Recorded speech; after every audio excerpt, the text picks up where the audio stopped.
Alright, so this is a new series called Early Access Investments. I figure what buying into an early access game is an investment, so I'm going to be going over some games within early access, discussing them, and then you can make up your own mind as to whether or not they're worth buying into. I'm not here to discuss the pros and cons of early access itself, I'm just going to go over some games. And for clarification, there will be a loose structure. I'm going to talk about the game, discuss the game, pros, cons, etc., all the good stuff. And then towards the end of the video, I want to discuss the publishers, developers, and everyone else involved behind the scenes, because I figure that's important as well when you're considering buying into an early access game. So let's get started. So the debut game for this series is Deadlink. I mentioned this in my top 5 early access games video where I give it a lot of praise, so I decided I'd go more in depth with it and praise it and critique it where necessary.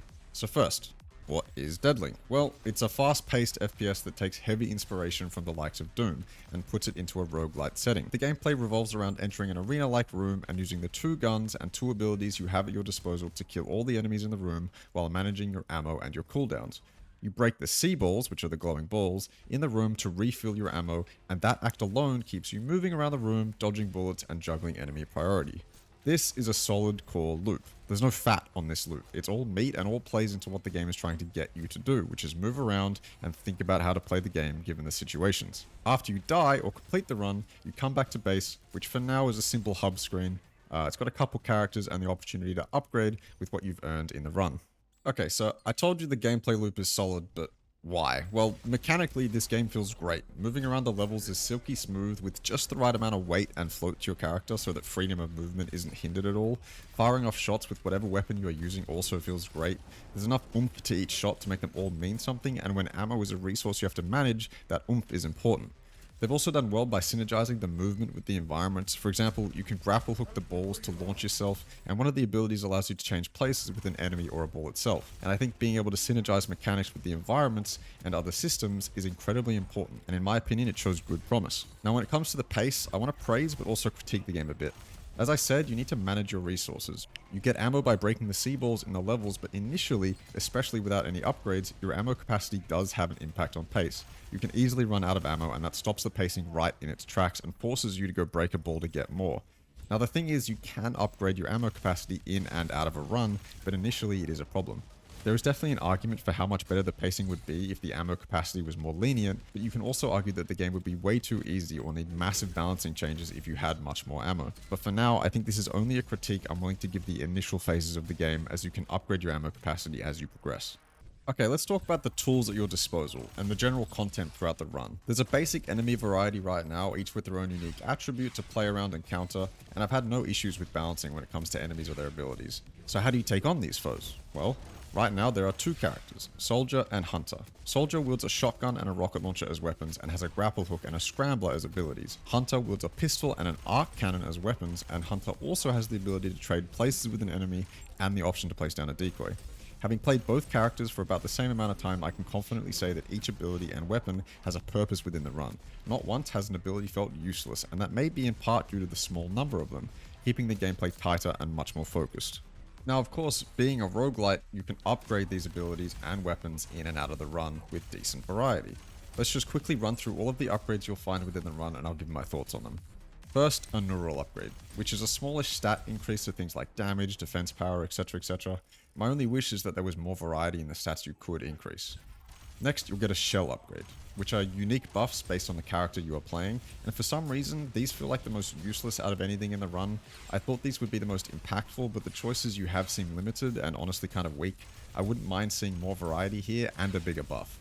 Then you'll get these implants, which are upgrades with both an active and a passive buff. The active is activated depending on where you apply it. Do you want it to activate on weapon switch, on use of one of your 2 skills, or on break of a C-ball? The choice is yours, however, right now you can only place implants where they'll fit with the amount of energy needed. For example, 3 energy implants can only fit in the on C-ball break slot. I really do hope for more interactions that the actives can activate off, but what I will praise is the variety in implants. There's a good amount of implants, and depending on where you put them, it subtly changes how you play the game. To me, this is another great example of synergizing gameplay mechanics, and it works really well in practice. You can also get weapon mods, and these impact your weapon in basic ways, like increasing ammo capacity and fire rate, or in the case of your secondary weapon, will actually change the way it works. You can turn your rocket launcher into a corrosive sticky bomb launcher, or your arc cannon into a fire laser, and more. I like this a lot, and this is where I feel like the real power spike is. Of course, as I mentioned, outside your run, you have the opportunity to upgrade your weapons and abilities as well, with a skill tree that gets larger and larger the harder the difficulties that you beat. Speaking of difficulty, this is where I am a little inexperienced, and you can take what I say here with a grain of salt, but I beat the first difficulty confidently and have beat it many times since confidently. I have not yet beat the second one, although it does seem like a good challenge the times I have tried to beat it. Generally, balancing feels fine, and I know in recent patches they've done work to make it even better, so in my opinion, right now, the difficulty is challenging, yet balanced. Again, take what I say with a grain of salt, but for now, it feels balanced. And this segues nicely into a couple things that we should talk about when it comes to difficulty. First, there are some frustrations I have with the game, contrary to what I said in my top 5 early access games videos. These impact the difficulty in a frustrating way rather than a challenging way. Right now, it is very hard to tell where you are getting shot from and who or what is damaging you. The enemy bullets aren't very visible, and in every run, at least a couple times, I have to ask myself where the hell I'm taking damage from. On top of that, the game gives you very little indication, or at least not clear indication, of when you are low health or high health. So many times the sides of my screen have gone red for me to panic thinking I was low, only to look in the bottom left to see I was fine. These two things are frustrating but are easy fixes. Right now they do play a part in interrupting the challenge, but definitely to a lesser extent than what I've made them out to be. Again, easy fixes, just a little frustrating right now. Next, what content is there to beat? Well, this is where the game suffers right now. While the core loop is fantastic, you can only play through it for 2 stages and only 2 bosses. Of course, there's more to come, but right now that's all we have. I also think the best roguelites let you change up your trajectory, kind of like in Dead Cells where you have the option as to which location you want to visit.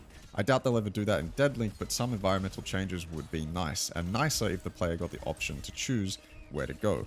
Some roguelikes often struggle when it comes to environmental variety. You can even criticize Hades for having the same locations each run, but I don't think a drastic change is necessary. I'm thinking something along the lines of like a simple reskin of the levels once you've beaten the game. Something simple just to keep things fresh when you start to become a veteran player, so things don't get stale. Now, I have a feeling this is going to become a very common theme on this channel, but I have not paid attention to the story or the lore. It's just not my thing in every game, and I can tell when a story is good and when it's well written, but it's not always going to be the focal point for me, as is the case here. While some people focus their thoughts on the story, I'm much more interested in the gameplay and why it keeps me playing. And I'm happy to say, Deadlink has kept me playing. Anyway, I want to quickly switch focus to the behind the scenes of Deadlink to see if it's in capable hands. So the developers of Deadlink, Groovy or Grubby Entertainment, I'm going to stick with Groovy, are an independent studio formed by ex-People Can Fly developers. I don't know People Can Fly, but I do know Tencent, and I found news saying that Tencent grabbed a minority stake in Groovy Entertainment, which to my relatively uneducated ears sounds pretty big. Anyway, Deadlink is published by Super Good Games. This is their current lineup. I'm not super aware of any of these. I've heard of Deflector, but I couldn't find any red flags about them, and they seem relatively small with only like 600 followers on Twitter, so yeah, no red flags there. Apart from that, Groovy has set up a Deadlink Discord with channels for feedback and discussion, which they seem pretty active in, and they also seem active on Twitter. In fact, they liked and replied to a tweet I made about their game recently. So take all that how you will. Given the quality of the game, I have no reason to doubt the Polish developers of Groovy Entertainment, and I'm sure they'll deliver a fantastic final product.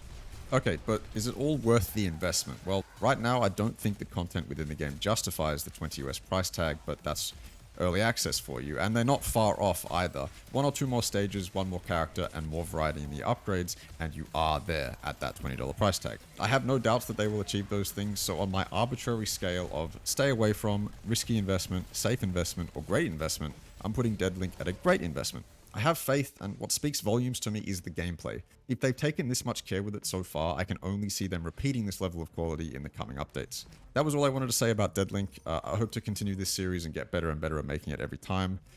So follow me on Twitter at ExtremePUBG, and yeah, see you later.